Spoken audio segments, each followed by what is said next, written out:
6절에 보면 전제와 같이, 전제 이런 말이 있잖아요. 이 전제라고 하는 말은 구약시대 때 5대 제사 가운데 주로 이제 번제와 같이 제물을 불로 태워서 드리는 제사가 있습니다. 이때 이 전제는 마지막 의식인데요. 그 의식 가운데 마지막 의식인데 포도주를 붓는 의식입니다. 그런데 이 구약시대 때 이 전제가 신약시대 때 와서는 특별히 바울사도를 통해서 다시 재해석해 주기를 그리스도의 피를 상징하기도 하고 자신의 순교의 피를 상징하기도 하는 데 썼습니다. 그래서 전제와 같이 이 말은 바울이 이제 순교의 잔을, 순교의 피를 마실 시간이 얼마 되지 않았다는 것이죠. 로마 감옥에 있었습니다. 그리고 잠시 후에 아마 몇 일 지나면 얼마 후에 그는 순교를 당하게 되는데 이 사실을 다 직감하고 있기에 또 사형 언도를 받은 사람이기에 내가 얼마 있지 않으면 이 세상을 떠나겠구나 이 사실을 알고 내가 하나님께 마지막 제사로 올려드립니다. 그런 고백이 전제라고 하는 고백입니다. 그때 그가 사랑하는 제자였던 디모데라고 하는 이분에게 하나님의 말씀을 적어서 보낸 것이 디모데 후서입니다. 디모데 전서, 디모데 후서입니다. 성령께서 바울에게 감동을 주므로 말씀을 기록해서 그의 아들, 사랑하는 영의 아들 디모데에게 보낸 말씀입니다. 그 가운데 내가 이제 전제와 같이 죽을 날이 몇 일 남지 않았는데 마지막으로 정말 너에게 부탁한다. 하나님의 말씀으로 너를 마지막에 내가 부탁한다. 생명으로 부탁하는 그런 하나님의 말씀이 오늘 말씀입니다. 4장 1절을 보면 하나님 앞과 하나님 앞, 여러분 우리는 오늘 이곳에 있는 분들은 하나님에 대해서 내가 믿음으로 받았다고 한다면 우리는 어디 앞에서 사는 것이죠? 하나님 앞에서 사는 것입니다. 잊어버릴 수 있죠. 하나님을 밀어내면 우리는 죄로 밖에는 살아갈 수 없습니다.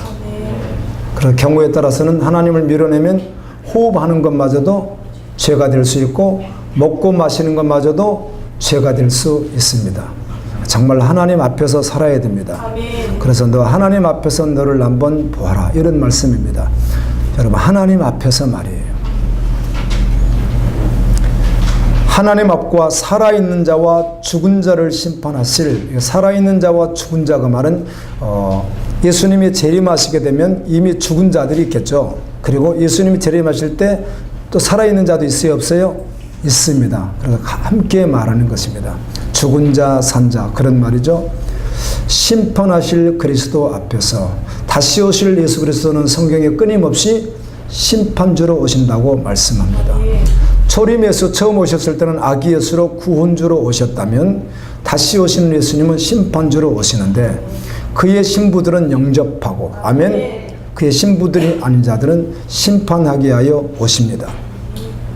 그리스도 예수 앞에서 그가 나타나실 것과 파르시아라고 하는 헬라어인데요. 강림, 나타나심 이런 말씀이 신약 성경에 정말 많이 있잖아요. 마라나타도 있지만 파르시아라고 하는 나타나신 주님은 다시 오신다는 약속이 신약 성경에 많이 있습니다. 다시 오실 예수님 앞에서 그 나라를 두고 엄히 명하노니 아멘. 어떻게 명해요? 엄히 명하노니. 심판하실 그리스도 앞에 있는데 요한계시록 20장 12절에 보면 또 내가 보니 죽은 자들이 큰 자나 작은 자나 그 보좌 앞에 서 있는데 책들이 펴 있고 또 다른 책이 펴졌으니 곧 생명책이라. 죽은 자들이 자기의 행위를 따라 책들에 기록된 대로 심판을 받으니 아멘. 다시 오실 예수님은 심판주로 오셔서 그의 신부들은 영접하고 흰 보좌 앞에 앉아서 생명책과 행위책을 가지고 심판을 하신다는 것입니다. 그분 앞에서 내가 엄히 명령한다. 아멘. 특별히 성경은 용어 자체가 군사 용어로 많이 기록되어 있습니다. 명한다 이것도 다 군사 용어거든요. 여러분 지휘관이 부하에게 명령하면 어떻게 하죠? 예, 복종하게 되어 있듯이 반드시 복종해야만 한다 그 말입니다. 아멘. 해도 되고 안 해도 되는 것이 아니라 반드시 해야만 된다. 마지막 떠나는 순간에 그가 그토록 사랑했던 신약성경 사도행전부터 바울이 쓴 말씀 계속 디모데후서 계속 말씀을 보게 되면 늘 함께 동행했던 선교지에 끊임없이 함께했던 정말 한 몸이 되어서 조건 없이 연합해서 너나 없이 믿음으로 사랑으로 하나 되어서 다녔던 사람들 중에 한 사람이 디모데입니다. 디도도 있고 바나바도 있고 실라도 있고 그런데 끊임없이 함께했던 사람이 누구죠? 디모데입니다. 고린도 지역을 복음을 전할 때 그쪽 지역을 복음을 전할 때 함께 전했던 사람들에 대해서 우리 고린도 지금 전서 후서 묵상하고 있잖아요. 그곳에 보게 되면 실라 그 다음에 누가 나옵니까? 디모데가 나옵니다. 함께 전도했던 동역자입니다. 그런데 그에게 마지막 순간에 정말 내가 엄히 명한다. 그리스도의 사랑으로 심장으로 그의 사랑하는 디모데에게 그렇게 말을 합니다. 아멘. 이 말씀은 오늘 예수 그리스도가 우리에게 주님이 그 마음으로 엄히 명하는 것입니다. 반드시 들어야만 하는 그리고 반드시 순종해야만 하는 그런 말씀을 지금 해주고 계시는 것입니다. 오늘도 이 말씀이 여러분에게 생명될 수 있기를 예수님의 이름으로 축원합니다. 너는 말씀을 전파하라 라고 하더군요. 복음을 전하라. 때를 얻든지 못 얻든지 항상 힘쓰라. 우리는 알고 있습니다. 예수님을 믿는 순간부터 동일하게 모두가 다 거룩한 나라요 왕같은 제사장으로 선교적 존재요 중보적 존재라는 사실을 그냥 알고 있습니다. 예수님을 영접했다면 반드시 선교적 존재라고 하는 말은 사도행전 1장 8절에 있는 것과 같이 오직 성령이 너에게 임하시면 너희가 권능을 받고 예루살렘과 온 유대와 사마리아 땅끝까지 이르러 내 증인이 되라. 아멘입니다. 그래서 누구나가 다 동일하게 복음을 전하는 자라는 거예요. 삶의 목적이 무엇입니까? 먼저 그의 나라와 그의 의를 구하는 자가 성도이기 때문에 그리스도를 영접한 순간부터 바로 국내에 있으나 애국에 있으나 어디에 있으나 어떤 존재예요? 선교적 존재라는 것입니다. 선교적 존재가 되기 위하여 자신을 희생할 수 있고 하나님 미랄되어 자신이 썩을 수 있고 핍박을 당해도 이겨내고 고난을 당해도 이겨내고 아멘. 나를 핍박하는 자를 어떻게 하고 용서하고 내 것을 뺏어가려고 하면 겉옷을 가져가려고 하면 속옷까지 줄지라도 복음을 놓지 않고 아멘입니다. 그렇게 복음을 전하는 자라고 성경은 말씀해 줍니다. 두 번째는 중보적 존재라는 것이죠. 그 말인즉 기도하는 자인데 기도할 때 소원 성취 문제 해결을 주로 많이 할 수 있겠으나 그 정도 수준의 기도를 말하는 것이 아니고 자신이 되고 싶은 것, 가지고 싶은 것 구하는 그 정도 농도가 아니라 하나님의 나라를 구하는 아멘. 하나님의 꿈을 구하는 열방의 복음이 증거되는 생명을 구하는 하나님의 뜻이 이루어지게 하여 구하는 그런 중보적 존재가 되어서 자신을 위한 기도보다는 누굴 위한 기도? 이웃과 가족과 열방을 위한 기도의 사람으로 살아가는 자가 성도다라고 성경은 분명히 그리스도인의 정체성에 대하여 말씀해 주고 있습니다. 얻든지 못 얻든지 항상 힘쓰라. 범사의 오래 참음과 가르침으로. 자, 디모데는 사실 목회자입니다. 목회자이니까 성도가 있는 거죠. 그 성도들을 인도할 때 오래 참으라. 순종하는 분, 순종하지 못하는 분, 말씀으로 잘 살아가는 분, 살아가지 못하는 분. 아직은 넘어야 될 어떤 큰 산맥을 믿음으로 돌파하지 못하고 그냥 그 앞에 주저앉아 있는 분, 또 넘어가는 분이 있겠죠. 그런데 그 다양한 교인들 인도할 때 오래 참고 아멘. 그리고 끊임없이 말씀으로 가르치되 오늘 말씀을 번역하면 책망도 하고 꾸짖기도 하고 권면해서 하나님의 사람으로 바로 세우라. 아멘입니다. 아멘. 제가 고린도 후서를 묵상하고 있습니다. 여러분 다 잘 순종하고 계시죠? 오늘 4장 했잖아요. 얼마나 고린도 전서도 좋지만 고린도 후서를 딱 열자마자 얼마나 좋습니까?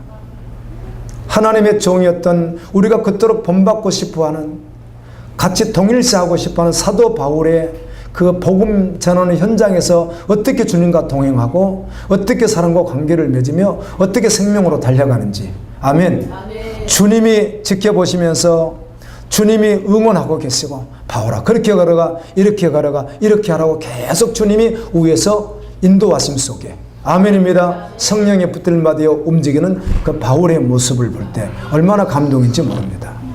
우리도 사모되어지죠. 1장 9절을 잠시 전에 우리 기도했었는데요. 그 1장 9절의 내용에 보게 되면 사형 선고를 받은 자 같았다는 거예요. 그 말은 복음을 전하는 현장에서 애국에서 전하다 보니까 그를 그냥 죽이면 그만이니까 죽을 수밖에 없는 상황에 놓여 있었던 것입니다. 그런데 하나님은 의지한다고 하더라고요. 저를 돌아봤더니 저는 지금 생활이 내가 사형 선고 받은 것 같진 않아요. 제가 뭐 암 걸려 있는 것도 아니고, 그렇다고 제가 뭐 사업을 하면서 재산이 없어지고 이런 것도 아니고, 그냥 뭐 평범한 그냥 목회자로서 이렇게 있는 거예요. 그런데 영적인 상태를 생각해 봤더니 어쩌면 나도 영적인 상태가 하나님 앞에 온전하지 못할 수도 있겠다, 이런 생각이 드는 거예요.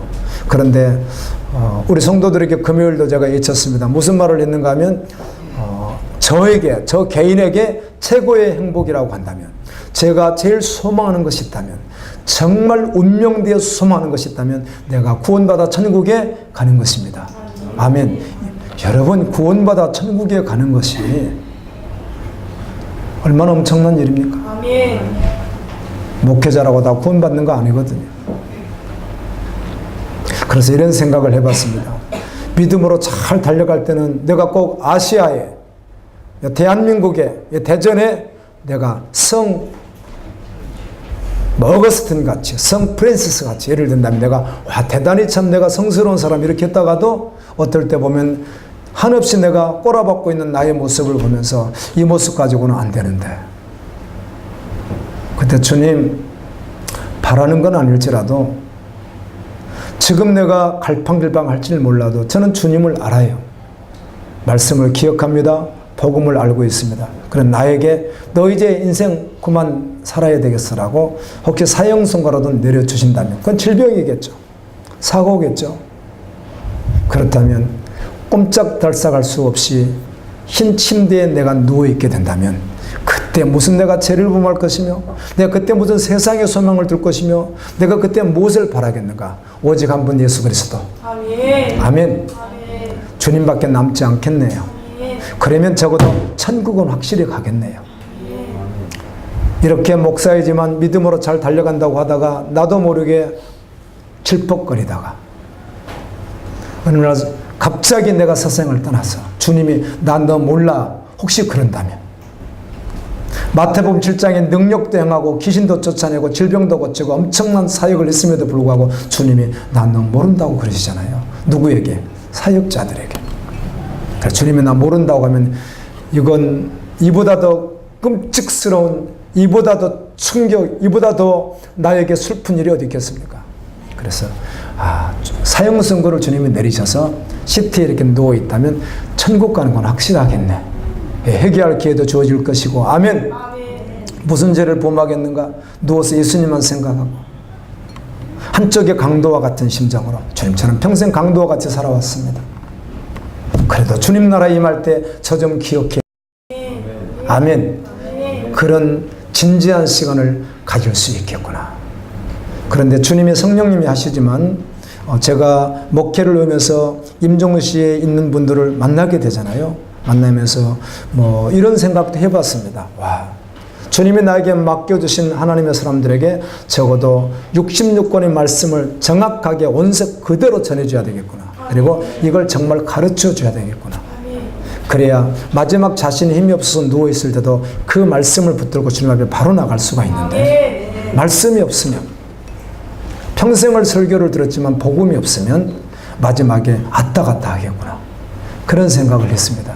그래서 사명이 아니라 정말 하나님 말씀을 바로 가르치고 텍스트가 성경이기에 다른 성경 교재가 아니라 정말 이 성경 가지고 그대로 아멘. 그렇게 가르쳐야 되겠구나. 지금 그렇게 하고 있지만 주님 오실 때까지 정말 은혜구나 이런 생각을 해보았습니다. 여러분 힘이 남아 있으니까 주님 잘 의지 안 할 수도 있습니다. 그런데 여러분이 정말 사형 선고를 받게 된다면, 그리고 주님이 나의 구주라고 분명히 믿어졌다면 누구만 바라보겠어요? 24시간 예수님만 바라볼 것 같아요. 제가 애국으로 아울리치를 갔다 와서 그 팀원들을 데리고 대전에 이제 내려가지고 어떤 소식을 들었습니다. 그때 우리 팀원 가운데 한 분이, 이분은 도무지, 어떤 분은 암이 걸려도 가시는 분이 계십니다. 3주 동안 선교하시겠다고. 잠 많이 주무시지 않거든요. 강행군 합니다. 우리는 가면이. 일주일 꼬박 24시간 기도하는 시간들도 있고, 우리 그렇잖아요. 그런데 한 분이 가지를 못했는데 이분이 뇌암으로 영동 세브란스 병원에서 수술을 할 것인가 안 할 것인가를 또 마지막 진단을 이렇게 기다리고 있었어요. 이분이요. 할 수 있으면 하고 돌아가실지라도 그나마 만질 수는 만지지 않는다고 했는데 결론은 만질 수 없다는 것이었어요. 근데 그분이 결국은 몸이 아파서 송천동에 계시는 분인데 못 오셔서 우리가 아울리지 상황에서 돌아오자마자 우리 팀원 데리고 제가 그 집을 바로 갔더니 아직 움직이고 계시는 거예요. 그런데 아무래도 초췌하시죠. 뇌암이시니까 초췌하고 몸도 야위시고 얼굴을 아무리 밝게 지으려고 해도 힘이 없으시니까 아무래도 좀 이렇게 초췌하신 거예요. 그런데 고백하시더라고요. 목사님, 일단 다 정리했습니다. 내가 뭐 떠날 날이 몇 개월 남았는지 저는 알 수 없지만 이 집도 다 정리가 됐고요. 모든 거 물건 같은 것도 지금 다 거의 다 정리를 마쳤습니다. 그러시더라고요. 아직 움직일 수 있어서 다 마치고 홀로 그대로 있다가 그냥 주님께 가겠습니다. 아멘. 그리고 저는 불행하지 않습니다. 예수님 바라보고 있습니다. 그러시더라고요. 아멘. 때가 이르리니 4장 3절에 말세 때를 말합니다. 사람이 이 말은 즉 세상 밖은 더 악해지고 더 음란해집니다. 구약시대 때 두 기둥, 죄에 대해서 말할 때는 항상 했던 죄가 크게 두 가지. 하나는 음란이고 하나는 우상숭배입니다. 신학에서는 크게 말하면 우상숭배라는 말을 많이 하지 않고 뭘 많이 하죠? 음란을 많이 말합니다. 참 신기하죠. 천국에 가지 못합니다. 회개하고 돌이켜야 갑니다. 그래서 지금은 마지막 때로 가면 갈수록 더욱 음란해지기에 동성연애가 본물처럼 터지면서 이번에 대만도 통과시켰습니다. 지금 제가 알기로는 28개국 이상이 동성애를 통과시켰는데요. 한국도 계속해서 상정하잖아요. 통과시키려고. 우리가 계속 막고 있는데 언제 통과될지는 모르겠어요. 지금 음란하다는 것이죠. 악하고 음란합니다. 세상은 악하고 음란합니다. 근데 교회마저 물들어가고 있는 현실 속에 우리가 있습니다. 여러분, 말씀을 들을 때 그 말씀이 여러분에게 생명되어서 하면 성령님이 내면 수사해 주므로 내가 아니구나 알게 하셔야 합니다. 그때는 회개하고 돌이켜서 주님 앞에 나가야 합니다. 그리고 달려가면 더 잘 달려가면 되는 것입니다. 악하고 음란한 세대예요. 말세거든요. 사람이 바른 교훈을 받지 않는다는 말은 밖에 사람이 당연히 받지 않지만 교회 안의 사람들이 그렇다는 것이죠. 바른 교훈, 바른 말씀 말합니다. 귀가 가리워서 자기의 욕심을 채워줄 수 있는 설교를 듣기를 좋아하고 진리를 싫어하고 그런다는 거죠. 디모데후서 4장 4절에 또 그 길을 진리에서 돌이켜 사람이 꾸민 말을 좋아한다. 저는 설교를 이렇게 간혹 들어볼 때가 있습니다. 영상으로 들을 때도 있고 또 참여해서 들어볼 경우가 있는데 은혜로 겸손하게 들을 수 있겠으나 말을 잘하는 메신저가 있습니다. 말을 아주 잘하는. 그냥 이 사람은 그냥 말 타고난 거죠. 그러니까 그런 분 계시잖아요. 언변가가 있거든요. 그럼 학교 선생님도 자기가 배운 지식을 아주 언변이 좋아서 잘 가르치는 분이 있는 반면에 자기가 가진 지식의 20%도 표현 못하시는 선생님도 있어요. 그런데 말을 아주 잘하는 메신저가 있는데 뭐 은혜일 수도 있겠으나 정말 성경이 깊이 파고드는, 정말 진리를 깊이 파고드는 66권이 녹아서 말씀을 정확히 알고 파고드는 그런 메시지가 아니라 말 수준으로는 막 하고 아무리 좋은 말하고 십자가를 말해도 저는 좀 이렇게 마음이 와닿지 않더라고요. 사람들은 편할지 모르겠어요. 지난 주간에 어떤 분에게 전도하는데 오랫동안 아는 분이에요.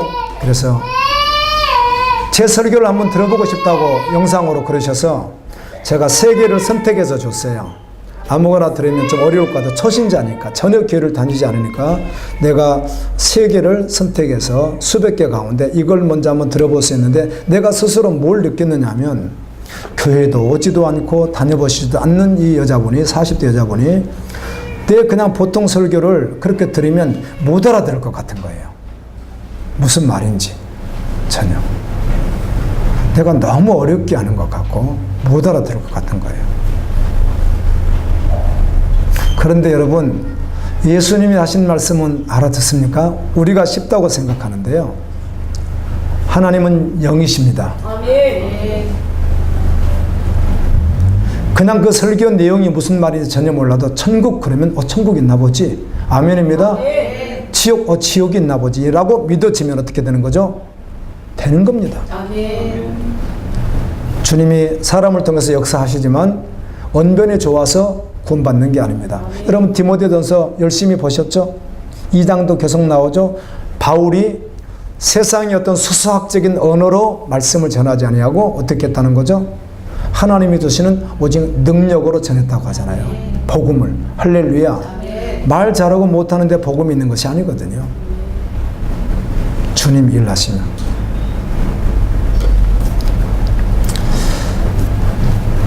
우리가 에베소서 또 말씀을 보니까 이런 말씀이 있었습니다. 믿는 자에게 하나님께서 이렇게 말씀하거든요. 음행하지 말라. 부정한 것 하지 말라. 욕심을 부리지 않는데 그 이름조차도 부르지 말라. 이렇게 합니다. 아멘. 그냥 이름도 부르지 말라. 음행하는 자, 부정한 자, 욕심 부리는 자, 우상 숭배자는 하나님의 나라에 가지 못한다. 아멘. 가지 못합니다. 아멘. 회개하고 돌이켜야 갑니다. 아멘. 아멘. 아멘. 그렇지 않으면 못 갑니다. 그리고 에베소서 6절은 그 말씀을 이어서 누구든지 번역하면 그렇다는 것이에요. 물을 타버리는 설교에 속지 마라. 예수 피가 복음인데 예수 피에 물을 타면 될까요? 안 될까요? 안 된다는 것입니다. 여러분, 한 번의 분별을 어떻게 하겠습니까? 내일 모레 서울 모 교회에서 교수님 2분이 예레미야 말씀 1장부터 52장까지 예레미야 말씀을 통하여 거짓 선지자와 참 선지자를 구별하는 것과 같이 지금 뒤에 보면 붙어 있는 그 내용인데요. 양복 입은 무당 목사와 참 목사가 누구인지를 구별하는 말씀을 전하는 시간이 있는데 저는 잘 모르겠지만 하루 온종일 그걸 주제로 해서 그렇게 강하게 설교하는 교수는 한국에서 나는 한 분도 만나본 적이 아직은 없습니다. 그렇게 하지 않습니다. 잘못하면 비판, 비난이 될 수 있으니까. 근데 이분은 어떤 분인가 하면 지금 그 내용으로만 2번째 합니다. 그래서 양복 입은 누구요? 무당. 그게 누구죠? 예, 목사를 그렇게 지칭하는 것입니다. 너무 많다는 것입니다. 한국에. 한두 명이 아니라. 그 집안 그렇답니다. 그건 그분이 하는 이야기입니다. 근데 이분이 어떤 분인가 하면 신학교를 다니시는데 공부를 좀 뛰어나게 하신 것 같아요. 학점이 나오잖아요. 학점이. A+ 막 이렇게 맞았겠죠. 이분이. 학점 잘 나오면 학교에서 초청이, 콜링이 있거든요. 계속 공부를 할 것인가. 그래서 콜링을 냈더니 계속 공부를 하겠다고 한 거예요. 이분이. 그래서 이분을 이스라엘로 학교에서 장학생으로 유학을 보내두신 거예요. 그래서 10년간 이스라엘에서 공부를 하셨습니다. 신학 공부를.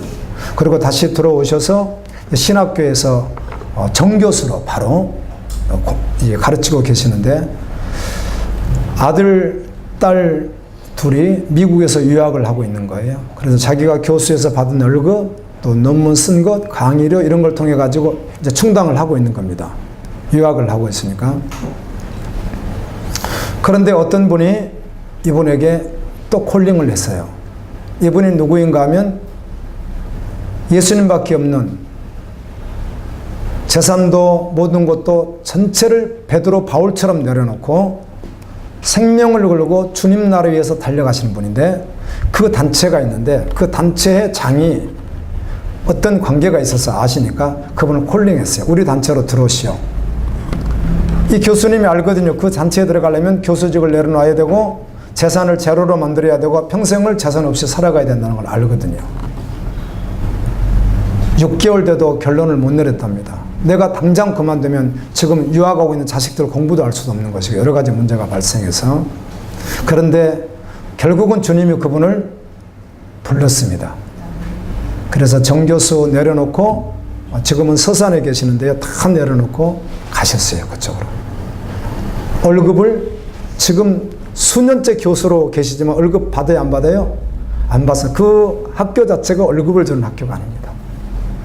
매월 20만 원씩 밥값은 꼬박꼬박 내야 되는데 사모님하고 두 분이 40만 원씩 꼬박꼬박 내고 지금 그곳에 계세요. 그분이 수년 되셨습니다. 그 후에 저는 이제 우리 교회 8번이나 와서 말씀 전해 주셨잖아요. 우리 같이 교제했잖아요. 지금도 매주 교제하고 계시는 분인데, 그러면 그 아들, 딸 공부를 어떻게 할 것인가? 지금 유학하면 유학비가 얼마나 많습니까? 그런데 하나도 할 수 없었잖아요. 근데 그들이 결국은 사실은 중단하다시피 하고, 그 하던 걸 중단하고 다 선교사가 됐습니다. 할렐루야. 예, 하나님이 더 귀한 곳으로 이끌어 주셔서 너무 감사해 하시는데, 다 내려놓고 무소유가 되어서 수년 동안 학생들을 가르치면서 믿음으로 달려가다 보니까 보이는 거예요. 한국교회 하나님 불쌍히 여겨주십시오. 그리고는 양복 입은 무당에 대한 강의를 하루 동안 해요.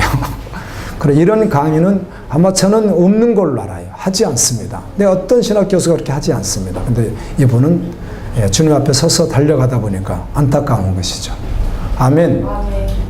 분별할 수 있으면 얼마나 좋겠습니까? 이 설교가 물이 타졌는지 타지 않았는지를. 여러분, 예수 피를 우리가 의미로 말하면 벌컥벌컥 마시는 것입니다. 아멘. 근데 거기에 물을 타버리면 안 되겠죠. 예수님의 피에 물 타버리면 안 되잖아요. 성경 그렇게 해석합니다. 그 다음에 고린도후서를 보니까 2장 17절, 4장 2절에 여러분 한글로 번역된 성경 묵상을 하셨다면 혼잡이라는 말이 2번 나와 있죠.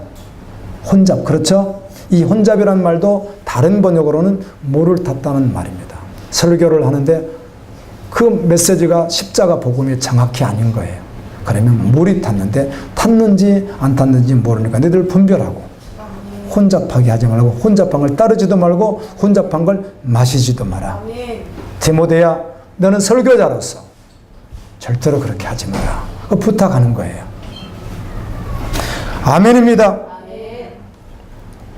반드시 말씀대로 될 것이기 때문에요. 아멘. 하나님 앞에 심판대 앞에 우리가 서게 되면 법전이 있는데 그 법전이 어떤 것입니까? 성경입니다. 아, 주님 앞에 가면 성경 말고 다른 것으로 하면 어떻게 해요? 우리가 모르는 걸. 어떤 사건이 있어서 우리가 법정에 섰는데 한국 헌법이 없는 다른 걸 가지고 와서 전혀 알지도 못하는 법전을 가지고 와서 판결하면 어떻게 되겠어요? 결국은 헌법으로 하듯이 우리에게 무엇을 주었습니까? 말씀을 주셨기 때문에 이 말씀 그대로 이루시고 이 말씀 그대로 하실 것이거든요. 말씀 알아야 되겠죠? 말씀 봐야 되겠죠? 신앙생활 40년, 50년 해도 그렇다고 구원받고 구원받지 않는다는 그런 의미가 아니라 말씀을 너무 모르면 안타깝잖아요. 생명의 말씀 하나님이 우리에게 변함없이 주신 오직 이거 한 권밖에 없는데 세상의 책들은 무수하게 다시 발전하고 또 쓰여지고 의학서적, 법전, 소설 모든 내용들이 과학 다 변하고 계속 바뀌죠. 그렇죠? 발전하는데 성경은 여전히 3,500년 전이나 2,000년 전이나 지금이나 변함없이 주님 오실 때까지 변개시킬 수 없는 더하지도 빼지도 못하는 말씀밖에 없잖아요. 이 말씀 그대로 할 것이라는 거죠. 그래서 디모데여, 내가 너를 엄히 명하는데 성도들을 잘 권면하고 책망도 하고 꾸짖기도 하고 바로 세워서 아멘.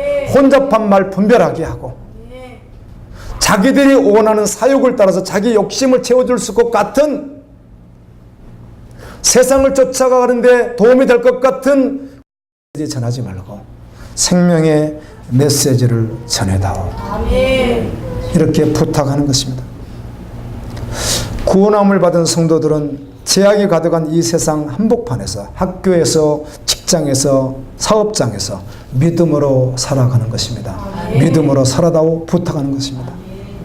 죄송합니다. 이렇게 말해서 어쩌면 이 땅의 가치관이 더러운 것이 얼마나 많습니까? 자연은총을 아무리 말해도 더러운 것이 많거든요. 히브리서 11장에 모세가 이렇게 고백하더군요. 애굽에서 누릴 수 있는 영광을 무슨 영광이라고 하죠? 무슨 낙이라고 하죠? 죄악의 낙이라고 하지 않습니까?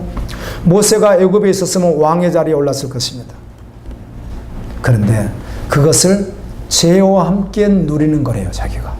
아멘입니다. 그래서 그걸 내려놓고 배설물처럼 내려놓고 이스라엘 백성과 함께 고난을 받을 것을 선택했으니 하나님이 주실 상을 바라봅니다.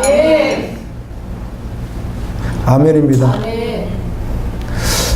제가 전도를 저번 주에 하면서 설교 3편 들으라고 하는 그 여자분에게 전도를 하면서 이야기를 하면서 이런 신실한 분들이 있습니다. 다 내려놓고 온 가족이 믿음으로 달려갑니다. 그랬더니 이분이 하는 거예요. 아니 목사님, 제가 동영상 보니까 아니 저 텔레비전 뉴스 같은 거 보니까 목사님들이 자녀들에게 많이 남겨준다고 하던데 혹시 몰래 남겨놓고 가서 그러는 거 아니에요? 그러더라고요. 그래서 아닙니다. 그렇지 않습니다. 굳이 남겨놓고 거짓말 하려면 거기 단체를 안 들어가고 말지 그렇게 하겠습니까? 세상 사람들이 볼 때는 그렇게 보이나 봐요. 우리가 정말 주님으로 살아간다고 하니까 모세가 왕의 자리를 내려놓고 따라간다고 하니까 아이 목사님 그래도 뭔가 숨겨놓고 하는 것 아니겠어? 이렇게 의심을 하더라고요. 그렇지 않습니다. 참 하나님의 사람들은 그렇지 않습니다. 제가 이렇게 왔다 갔다 늘 전도하는 분입니다. 왔다 갔다 하다가 들어갔어요. 갑자기 며칠 전에 그냥 들어가고 싶은 거예요. 밑에 어떤 집을 그냥 가다 말고 일을 하다 가다 말고 그냥 바로 제가 들어갔어요. 다짜고짜 늘 아는 분이니까 다짜고짜 제가 감동이 왔어서 들어왔습니다. 그랬더니 목사님이에요. 저 교회 다니는 분들 가운데 천국 갈 수도 있고 못 갈 수도 있는데요. 가장 대전제가 있습니다. 교회를 나가는 이유 대전제는 무엇인가 하면 마음이 평안해지려고 질병을 고쳐보려고 좀 더 잘 살아보려고 자녀들 잘 되라고 이런 의도로 가는 분이 있을 수도 있고 부수적으로 그럴 수 있을지 몰라도 대전제가 있는데 교회는 왜 가는 것인가? 하나님을 믿으러 가는데 하나님은 살아계시다는 것을 믿어야 되고 두 번째 천국과 지옥이 있는데 예수님을 믿으면 어디 가는 거예요? 천국 간다는 것 때문에 교회를 다닙니다. 그럼 제가 이런 말을 했어요. 그런데 교회 다니는 분들 가운데는 천국에 못 갈 분들이 있습니다. 그래서 결코 사람을 보고 갈까 말까 하지 마십시오. 내가 그랬더니 그분이 하시는 이야기가 안 그래도 작년에 전도하는 분이 자기에게 와가지고 자기 그 교회 가자고 했는데 하여튼 안 가게 되었고 그분하고 심히 다퉈가지고 내가 그분 괘씸해가지고 교회 쳐다도 안 본다고 또 이러시는 거예요. 그래서 잘못은 누가 했는지 몰라요. 양쪽 말을 다 들어봐야 되는 거예요. 그 집사님이 잘못한 거 전도하는 집사님이 잘못했는지 이분이 잘못했는지는 알 수는 없지만 분명한 사실 답은 분명합니다. 이분이 오해를 했던 잘못했던 전혀 상관없이 책임은 누가 져야 되는 거죠?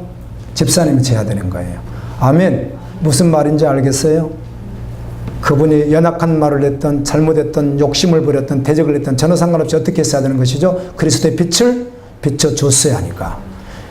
잘잘못 자체를 떠나서 누가 잘못한 거예요? 전도라 같은 분이 잘못한 거예요. 그 말은 교인들 때문에 교회를 가고 싶어도 많은 분들이 갈 수 없게 되어버린 시대 속에 우리가 살고 있다는 말씀을 하고 싶은 거예요. 그런데 대전제를 전해줘야 됩니다. 하나님은 살아계시고 예수를 믿으면 천국과 지옥 가는 거.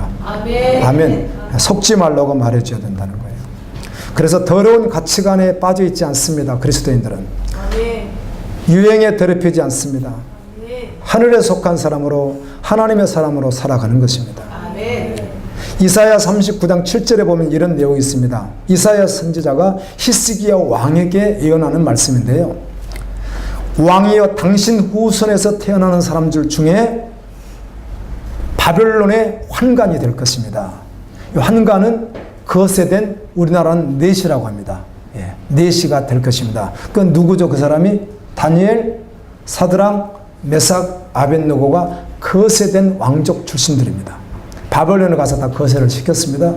그리고 그들에게 이제 바벨론에서 활동하도록 길은 열어줬죠. 그때 말이에요. 포로로 잡혀가서 거세됐습니다. 왕족이니까. 다니엘, 사드랑, 메삭, 아벳느고 왕족이니까. 그럼 환관장이 맡아서 그들을 관리하잖아요. 환관이니까 이들이. 다니엘이 뜻을 세웁니다. 내가 결코 더럽히지 아니하리라. 내가 세속 가치로는 살아갈 수가 없다. 매일 죽는 한이 있어도 말씀 앞에서 오늘 죽든 매 순간, 오늘 오후의 말씀도 6장이잖아요. 기도하다가 어디 들어가죠? 사자굴에 들어가도 멈추지 않잖아요. 믿음의 길을. 할렐루야. 어떤 고비가 와도 계속 믿음으로 또 돌파하고 또 돌파하는데 저를 세속으로는 더럽히지 않겠습니다. 다니엘이 그렇게 고백하고 그 믿음의 길을 쭉 걸어가는데 이제 7장부터 다음 주 할 7장부터는 확 묵시문학 열어서 마지막 시대를 계속 어떻게 하죠?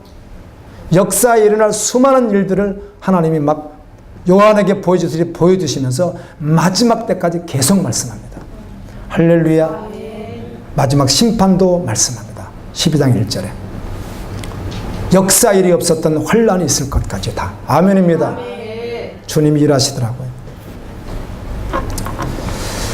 디모데후서 4장 5절에 그러나 너는 모든 일에 신중하여 고난을 받으며 전도자 일을 하며 내 직무를 다하라.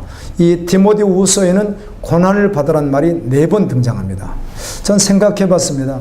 자기 이제 죽을 텐데 마지막 성령의 감동의 편지를 그토록 사랑하는, 정말 아끼는, 자기 생명이라도 눈이라도 빼서 줄 수 있는 그 제자에게 뭐라고 말해요? 복음을 위하여 고난을 받으라고 말하더라고요. 우리 교회 처음 오신 분들 가운데도 한 2년 이렇게 다니다 보면 순종을 하시는 분들은 끊임없이 예배드리고 공부를 하다 보니까 저는 성경 공부가 텍스트 그대로 한 문장 한 단어 빠뜨리지 않고 한 장 한 장 계속 꾸준히 나가니까 마태복음부터 지금 벌써 로마서 마치고 사도행전 마치고 에베소서 마치고 다시 고린도서로 이제 다음 주에 다시 돌아오거든요. 그럼 신학을 한번 마치게 될 거예요. 한 절 한 장 한 단어를 빠뜨리지 않고. 그렇게 공부해 보셨습니까? 여러분 평생 책으로 하는 거 말고 한 권, 한 장, 한 절, 한 단어 다 빠뜨리지 않고 그렇게 하고 있습니다. 여러분들이 교회 다니기 전에 교회는 어떤 곳이다. 교회를 다니는 권사님, 집사님들이 무슨 말을 장로님들이 해줬던 말들 그런 거 말고 좀 삐레침 내려놓고 아멘. 진짜 성경에서 뭐라고 하는지를 한번 봐야 되지 않겠는가. 할렐루야. 아멘. 완전히 다르거든요. 아멘. 설교를 평생을 들어도 성경을 다 알 수 있는 게 아니잖아요. 그렇게 말씀을 들을 수도 없고 이해할 수도 없습니다. 그래서 부분적으로 조각난 복음을 가질 수는 있어도 총체적 복음을 가질 수가 없단 말이에요. 아멘. 이 사실을 주님이 알게 8년 전에 알게 하신 후에 지금은 계속해서 하다 보니까 한 2, 3년 정도만 지나면 성경 한 번을 다 할 수 있습니다. 한 절도 한 문장도 한 단어도 빠뜨리지 않고. 아멘. 와, 이 말씀하셨구나. 세상 가치를 말씀한 게 아니구나. 아멘. 오직 하나님의 나라를 말했구나. 오직 구원을 말했구나. 아멘입니다. 오직 십자가의 복음을 말했구나. 사실을 무엇으로 하는 거예요? 성경으로요. 그래 입담수로 들어버리면 성경을 알 수가 없게 된다는 것입니다.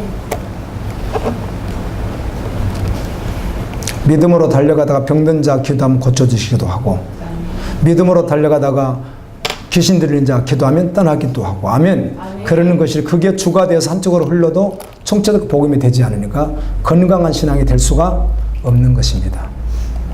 말씀 안에 있어요, 없어요? 있습니다. 주님이 허락하시면 기도할 때 역사가 일어납니다. 병든 자도 주님이 원하시면, 아멘. 귀신 들린 자 주님이 원하시면 치료하시고 쫓아내 주십니다. 디모데후서 4장 6절 8절 말씀이 얼마나 정말 보석같이 빛나는지 몰라요. 이 말씀이 그렇게 사모될 수가 없어요. 최근에 또 어쩌면 연세가 되시고 또 병고가 있으셔서 마지막 소망 하나님께 두고 있는 분들 이렇게 바라보는 가운데 더욱 새록새록 제 심장을 파고드는 말씀이에요. 이 말씀. 전제와 같이 내가 벌써 부어지고 나의 떠날 시각이 가까웠도다. 나는 선한 싸움을 싸우고 나의 달려갈 길을 마치고 믿음을 지켰으니 이제 후로는 나를 위하여 의의 면류관이 예비되었으므로 주 곧 의로우신 재판장이 그날을 내게 주실 것이며 내게만 아니라 주의 나타나심을 사모하는 모든 자에게 도니라. 아멘. 아멘입니다. 아멘. 여러분, 그래도 지금까지 걸어온 믿음의 길을 한번 돌이켜 보십시오. 그리고 이제는 선한 싸움의 길로 다시 돌아서십시오. 아멘. 좁은 길로 걸어가십시오. 주님을 간절히 사모하십시오. 아멘. 재판장을 만날 그날을 사모하며 걸어가십시오.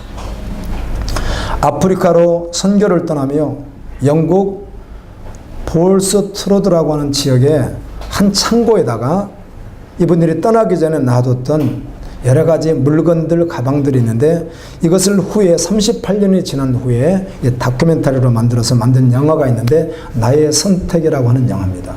이게 실화인데요. 이 내용에 보면 아프리카 콩고로 떠났던 필립 우드 선교사 부부가 있었는데 이분들이 미국 캠브리지 대학 의대를 두 분 다 졸업해서 의사가 되셨는데 그렇게 살아가실 수 있는데 주님이 선교사로 콜링을 하신 거예요. 그걸 그대로 다 내려놓고 떠나면서 아프리카 가면 벌레도 많고 습기도 많고 또 기후가 그래서 가방 또 오래 가질 수 없다고 해서 당시에는 이렇게 철가방처럼 만든 가방이 있었는데 그 가방을 가지고 가다가 결국은 가지고 가지 못하고 그 창고에 놔두게 됐는데 후에 38년 후에 이제 그걸 발견하는 그런 내용이에요. 그 가방을 열어봤더니 의대 졸업장도 들어있고 받았던 상들도 있고 또 서로 주고받았던 연애 편지도 들어있고 젊을 때 갔으니까요.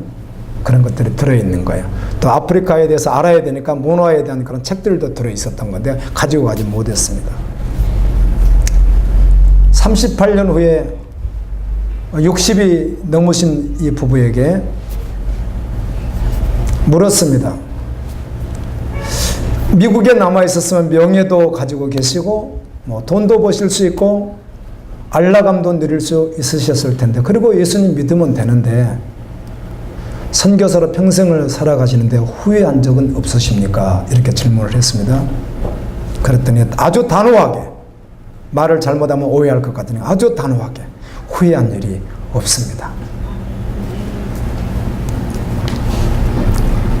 헬렌 노즈비어라고는 이 여자 선교사님도 26세에 처녀로 들어가시게 되는데 이분들 캠브리지 의대를 졸업하고 난 후에 바로 그냥 선교사로 들어간 거예요. 콩고로. 다 알려지겠는데 86세까지 사역을 감당했는데 가기 전에 잔인하게 순교당하는 분들도 계시고 오해는 하지 마세요. 여자 선교사님은 해외에 나가서 잘못하면 무슨 어려움을 당할 수 있다는 거 아시죠? 예, 무슨 어려움을 당할 수가 있는 것입니다. 여자 선교사님은 남자들은 두들겨 맞는 반면에 여자분들은 무슨 어려움을 당할 수 있는데 그걸 다 공개되지 않을 뿐입니다. 예, 그런 일들이 있습니다. 근데 그런 일들도 있는데 그래도 가시겠습니까? 그랬더니 이분이 이렇게 고백하고 떠나서 86세가 될 때까지 사명을 감당하는데 주님을 위하여 고난받는 것이라면 내가 누릴 수 있는 최고의 특권입니다. 아멘. 와. 생명을 살리는데 콩고에 가서 내가 의대를 나왔지만 이걸 내려놓고 그곳에 가서 선교사역을 하다가 어떤 고난이 있을지 사실은 불보듯 뻔하듯이 여러 가지 고난이 있었을 텐데요.